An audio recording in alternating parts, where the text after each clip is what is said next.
Χρειαζόμαστε το φως για να βλέπουμε τον κόσμο γύρω μας. Αλλά ξέρετε ότι το φως μπορεί επίσης να παίξει διάφορα παιχνίδια με τα μάτια μας. Αν κοιτάξετε μακριά σε έναν αυτοκινητόδρομο μια ζεστή μέρα, μπορεί να δείτε ένα υγρό σημείο σαν να υπάρχει νερό. Κοιτάξτε, εκεί είναι. Αυτός ο άντρας είναι αρκετά ψηλός.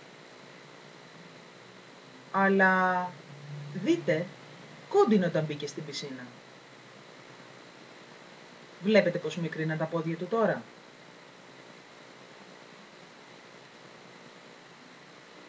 Κοιτάξτε αυτή την κούπα απέναντι από το ζεστό μάτι της κουζίνας.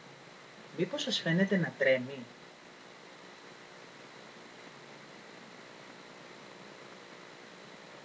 Αυτοί οι δύο νεροχύτες έχουν το ίδιο βάθος, αλλά ο ένας στα αριστερά είναι γεμάτος νερό. Μοιάζει πιο ρηχός από τον άλλον, έτσι δεν είναι?